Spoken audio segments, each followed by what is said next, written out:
Join our free WhatsApp group to get daily latest updates. It's totally free.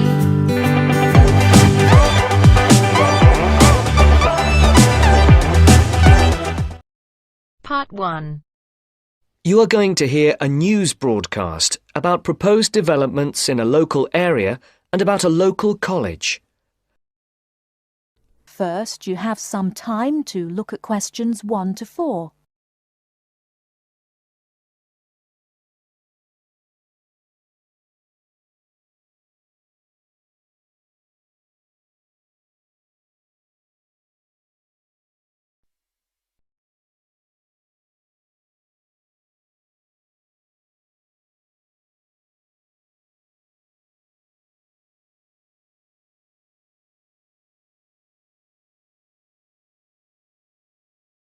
Listen carefully and decide which 4 planned developments are mentioned. And now for our main headlines on Southern local news for today. First of all, the report relating to the proposed motorway and other developments around the village of Tartlesbury was published this morning. And, as has been expected, it has created quite a lot of interest. The new motorway will pass along the north side of the village, crossing the River Team less than half a kilometre from the well-known beauty spot, Streve Ford, to the northeast of the village. The motorway will cut the village off from the ford, where many children play. But that is not the end of it. There are also plans to build 1,000 houses on farmland west of the village. And on top of that, there are proposals to build an industrial estate for new technology companies on the site of the old steelworks on the edge of the village. A news centre with a swimming pool and a very wide range of sports facilities and a large supermarket with other shops are also planned next to the housing estate. Before you hear the rest of the conversation, you have some time to look at questions 5 to 10.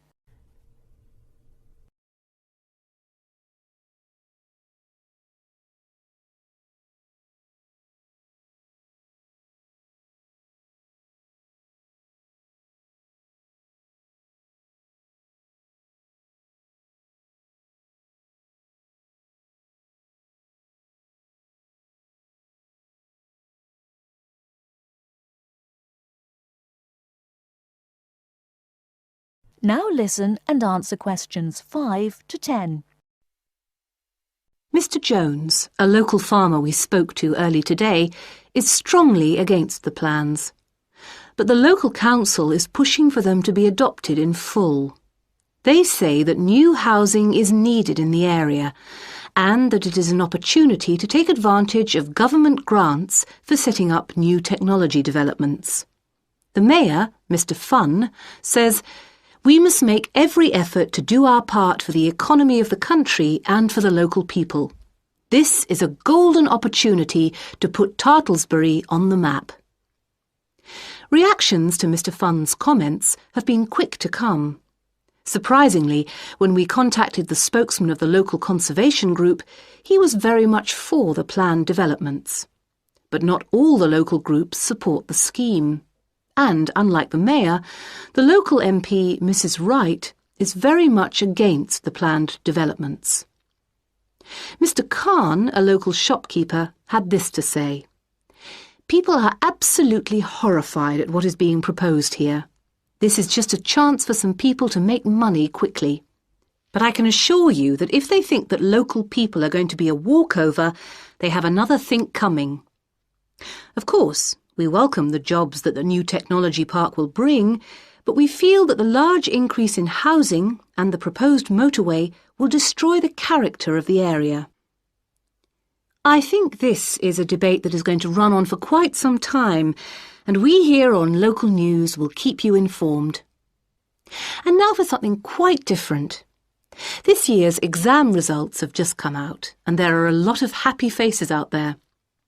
It would seem that the number of young people going on to university from the local college in Upton, which is not far from Tartlesbury, has increased by 25% this year. All those who have applied to go to university or into teacher training colleges have found places. This is the first time that there has been a 100% success rate at the college. We spoke earlier to the principal of the college, who said she was very proud of all those who had achieved their aims, and she wished them every success in the future. There will be another news bulletin at 11 p.m. And for now, it's back to more music from around the world. That is the end of part 1. You now have half a minute to check your answers.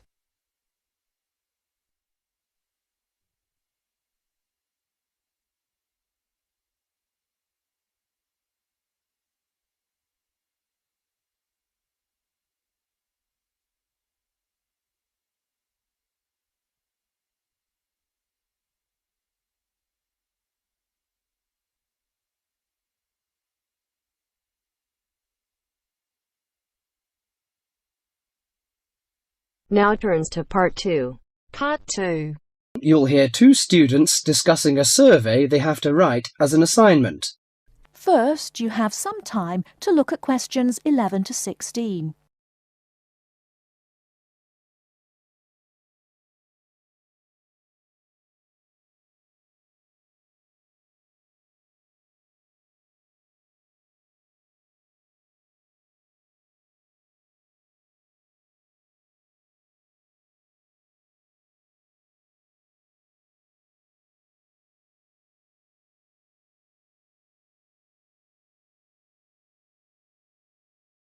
Now, listen carefully and answer questions 11 to 16. How is your market research project going, George? Very well, actually, Anna. I've just got the results of the survey back, and so now I have to draw some conclusions from the information I've collected. That's good. I'm still writing my questionnaire. In fact, I'm starting to panic, as the project deadline is in 2 weeks, and I don't seem to be making any progress at all. What is your topic? Forms of transportation in the city. What about you? I've been finding out people's attitudes to the amount of violence on television. That's interesting. What do your results show? Well, as I said, I haven't finished writing my conclusions yet, but it seems most people think there is a problem. Unfortunately, there is no real agreement on the action that needs to be taken. Nearly everyone surveyed said that there was too much violence on TV. A lot of people complained that American police serials and Chinese kung fu films are particularly violent. The main objection seems to be that although a lot of people get shot, stabbed, decapitated and so on, films never show the consequences of this violence. Although people die and get horribly injured, nobody seems to suffer or live with the injuries. Any children watching might take the heroes of these programs as role models and copy their behaviour. So, what did most people suggest should be done? A lot of people were concerned about how these films affect children. They are particularly worried that children will try to behave like the stars. The survey shows that violent programs should be broadcast after 10 p.m, when most children are already in bed. There is also a significant minority of people who feel that violent films should be banned altogether. Or how did people feel about the violence on news broadcasts? Most of the responses I have looked at have felt that violence on news broadcasts is more acceptable, as it's real. Although it's unpleasant, it is important to keep in touch with reality.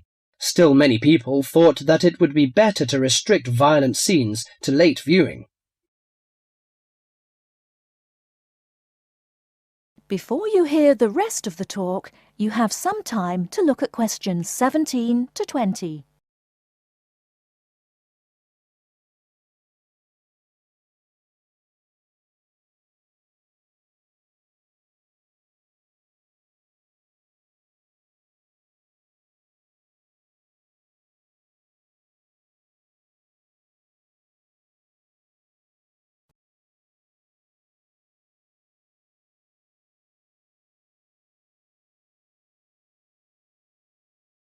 Now listen and answer questions 17 to 20. Your survey sounds very good. How many people filled it in? I gave out 120 and I got 70 back. That's a very high rate of return. Who did you give your questionnaires to? I gave a copy to every student in my hall of residence and a few to friends from other colleges. Don't you think that this will influence your results? How do you mean? The people in your hall of residence are all about the same age. They're all students and from similar backgrounds. Therefore, it is likely that they will have similar opinions. Your results represent student opinion, not public opinion. So how are you going to do your research? Well, I'm going to interview my respondents in the shopping mall. What I'll do is ask people if they have 5 minutes to spare to answer a few questions.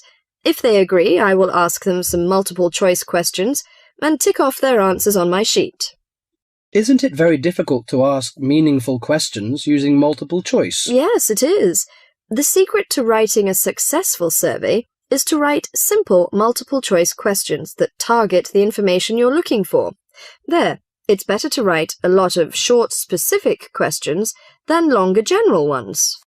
So that's why it is taking you so long to write. Yeah, but I hope I'll be ready to start interviewing at the weekend. That is the end of part 2. You now have half a minute to check your answers.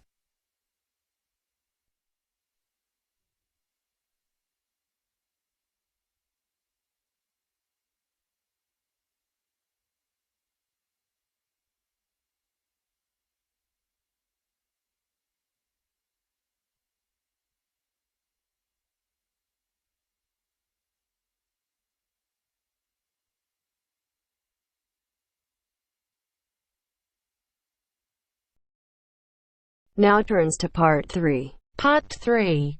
We'll hear a discussion between a tutor, Dr. Lester, and two students, Greg and Alexandra, at the end of a talk about music. In the first part of the discussion, they are talking about some of the students' favourite instruments and favourite styles of music. Complete the table showing the students' opinions. Choose your answers from the box. There are more words than spaces, so you will not use them all. You may use any of the words more than once. First, you have some time to look at questions 21 to 26.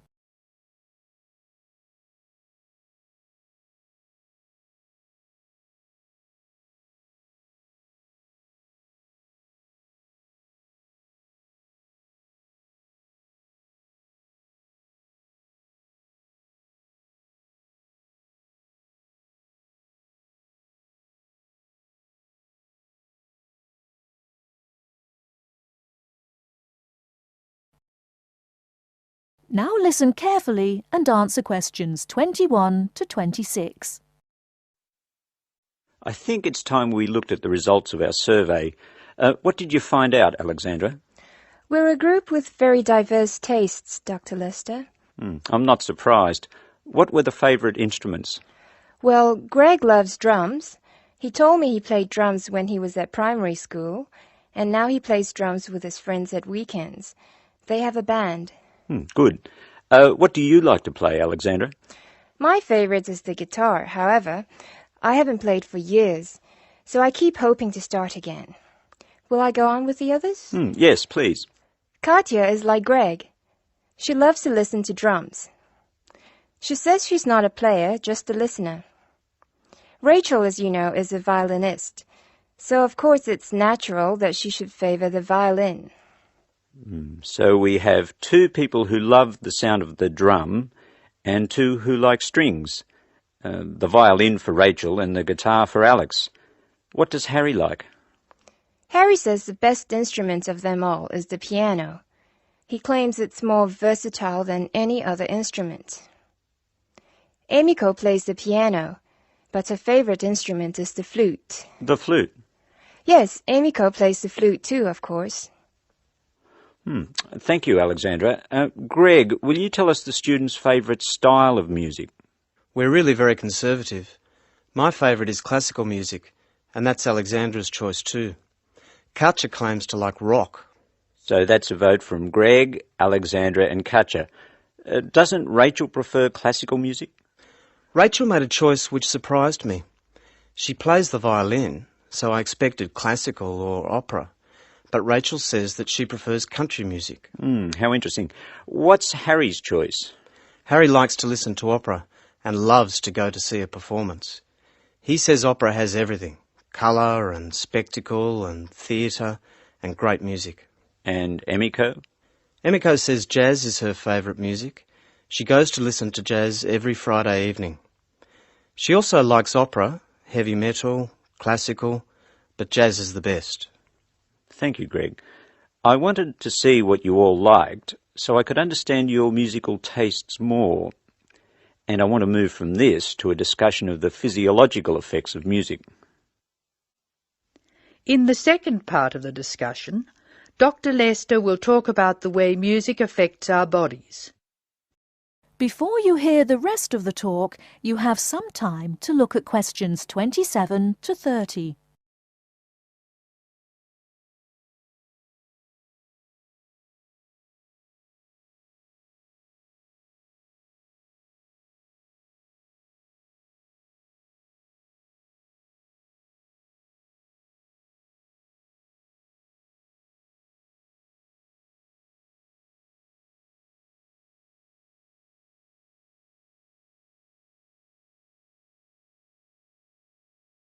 Now listen and answer questions 27 to 30. For the purposes of this discussion, I'm going to divide music roughly into two types: music which stimulates us and music which calms us. It seems that music which stimulates us gives rise to actual changes in our bodies. We listen to exciting music and our hearts beat faster, our blood pressure rises, and our blood flows more quickly. In short, we're stimulated. Soothing music, however, has the opposite effect. We relax and let the world go by. Our heart beats more gently, our blood pressure drops, and we feel calm. Alexandra, can you think of things which help us to relax? Gentle rhythms? Yes, in part. The melodies which help us to relax are smooth-flowing and often have repeated rhythms. These rhythms are constant and dynamic, a little like the crash of the sea on the beach. Their very predictability is sedating, relaxing. By contrast, very loud, discordant music with unpredictable rhythms and structures excites and stimulates us. These two generalizations about the differences between music which stimulates and music which soothes are true as far as they go, but they are far from conclusive. We still have a lot of research to do to find out what, for instance, people of different cultures hear and feel when they listen to music. This department is taking part in a continuing study on the influence of culture on musical perception, and we'll talk about that more next week.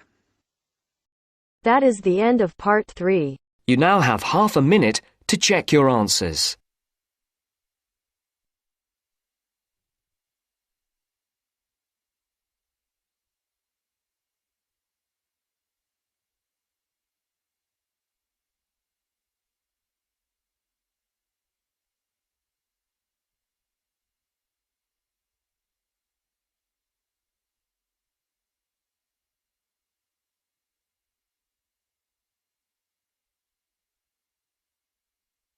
Now turns to part 4. Part 4. You'll hear an interview on IQ tests. First, you have some time to look at questions 31 to 40.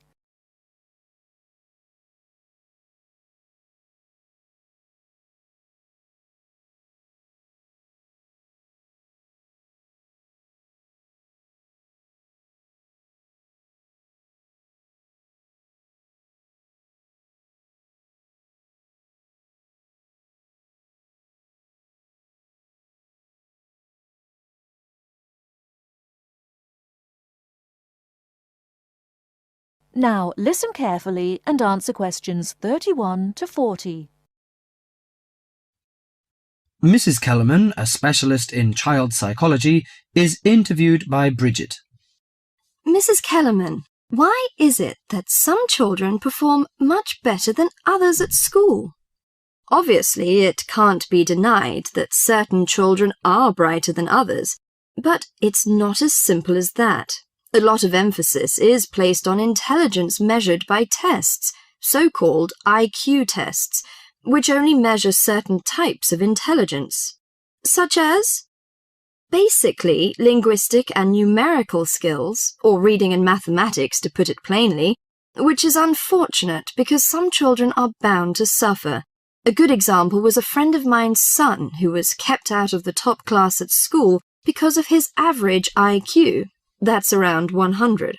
His father, though he had no idea his son was going to be an architect, always said he was a clever child. Apparently, he was able to picture things in his mind and draw accurately at a very early age. The point is that his university life might not have been so difficult if his ability had been recognized sooner. What you're saying, then, is that some children have abilities that are not easy to measure, that aren't appreciated by many schools.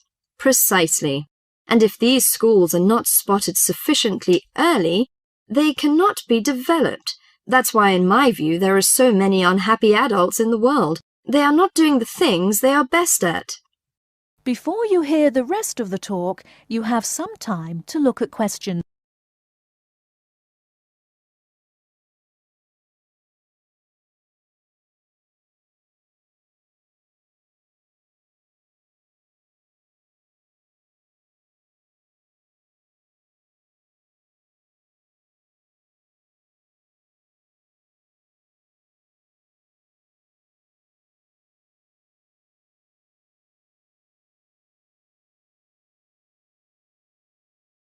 Now listen and answer questions. What are those other kinds of intelligence? How can we recognize them in our children? Well, take musical talent. Many children never get the chance to learn to play an instrument, but while they might not become great artists or composers, they may get a lot of pleasure and satisfaction. Musically gifted children are fascinated by all kinds of sounds, car horns, animal noises, and so on, and they can easily recognize tunes and sing them in key. How can a parent encourage them? Sing to them and teach them new songs. Buy a piano or even a cheap instrument such as a recorder. If you can afford it, send them to music lessons as soon as possible. Play recordings of different instruments to them. What about a child who is good at sport? Could that be described as a form of intelligence? Most certainly. We psychologists call it motor or bodily intelligence. These children move gracefully and handle objects skillfully. A child who finds it easy to take things apart and use various tools may well become an engineer with the right encouragement. We should give them models to make and take them to science museums.